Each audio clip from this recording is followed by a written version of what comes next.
গরিব অঞ্চলে ৪৬ নম্বর, ২৮ নম্বর, ১৮ নম্বর, ১ নম্বর, ২ নম্বর, ৩ নম্বর, ৪ নম্বর, ৫ নম্বর, ৭ নম্বর, যে অঞ্চল তুলনামূলকভাবে অর্থের প্রয়োজন ৩ নম্বর, সেগুলো ইতিমধ্যে আমি তুলে দিয়েছি। তো এখন পর্যন্ত উদয়নবাবুর কাছ থেকে কোনো সেই অর্থে সদর্থক ইতিবাচক কোনো উত্তর পাইনি।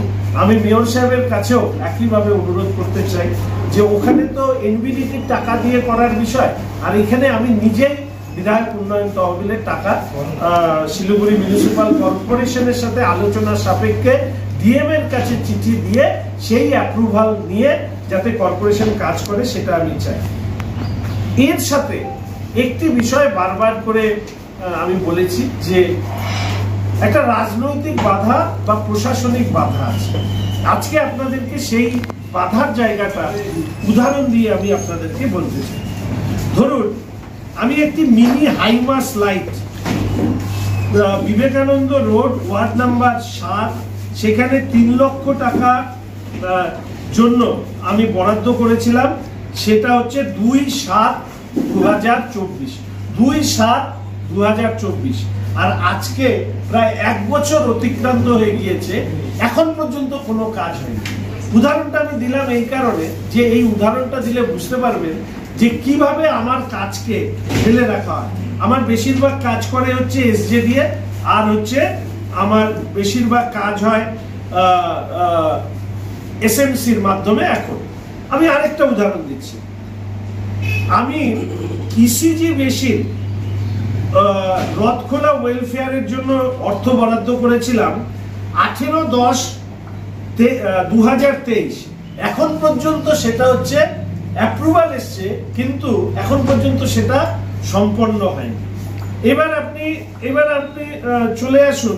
আমি শুধু আজকে এসএমসির কয়েকটি উদাহরণ আপনাদেরকে দেব। অনেক মানুষ তারা জানতে চান যে কি হচ্ছে না হচ্ছে। কনস্ট্রাকশন অফ বাথরুম আমি ওয়ার্ড নাম্বার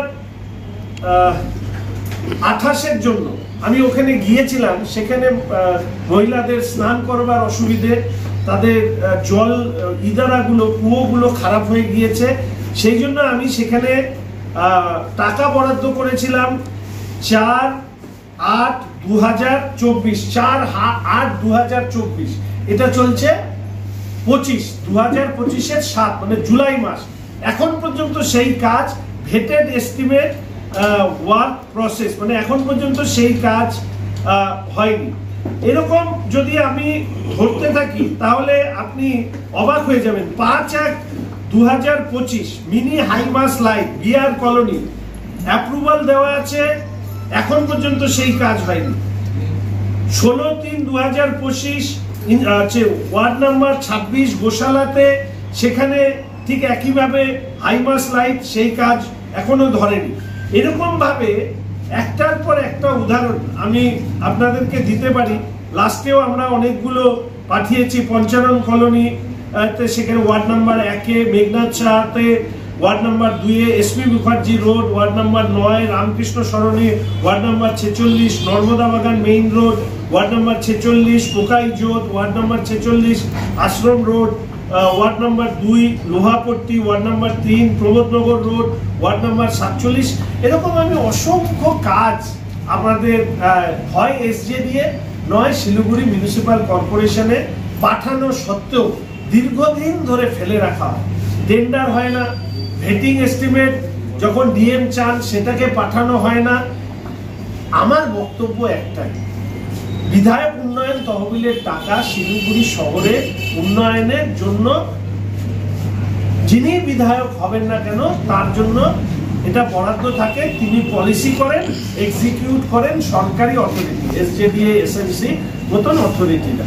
তারা যদি রাজনীতি করেন, শিলিগুড়ি শহরের গরিব অঞ্চলে কলোনিগুলোতে কোনো ধরনের উন্নয়নমূলক কাজ হচ্ছে না, রাস্তাঘাট ভেঙে শেষ, কুয়োগুলো একেবারে নষ্ট, পানীয় জল প্রায় ড্রেন থেকে তুলে সঠিক মতন জায়গা নেই, তাহলে বিধায়ক উন্নয়ন তহবিলের কাজ ডিএম এর অ্যাপ্রুভালের পরে কর্পোরেশন বা এসজেডিএ তে এসেও তার ভেটেড এস্টিমেট টেন্ডার ইত্যাদি করবার ক্ষেত্রে এত ধীর গতিতে যেহেতু হচ্ছে, ফলে স্বাভাবিকভাবেই বিধায়ক উন্নয়ন তহবিলের অর্থ সঠিকভাবে খরচা হচ্ছে না, খরচা করতে দেওয়া হচ্ছে না।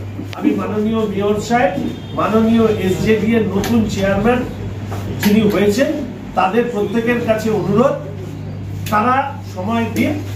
আমি নিশ্চিতভাবে নতুন চেয়ারম্যান সাহেবের কাছেও যাব, মেয়র সাহেবের কাছে আপনাদের মাধ্যমে আবেদন পাঠালাম, এরপরে অবশ্যই চিঠি দিয়ে মেয়র সাহেব বা কমিশনার ম্যাম যিনি হন না কেন তারা যদি আমার সাথে আলোচনা করেন, আমি পুরো অর্থটা গরিব মানুষের যেখানে বেশি থাকেন এই অর্থটা পুরোপুরি তুলে দিতে চাই। মাঝে মাঝে অনেকেই কাউন্সিলর ইত্যাদিরা তৃণমূল কংগ্রেস যারা করেন বা যারা মেয়র পরিষদে আছেন, বিধায়ক কি কাজ করেছেন বলেন জিজ্ঞাসা করেন, তো বিধায়ক কি কাজ করার চেষ্টা করেছেন বিধায়ক উন্নয়ন তহবিলে, সেটা আপনাদের সামনে আমি তথ্য আকারে তুলে দেওয়ার চেষ্টা করি।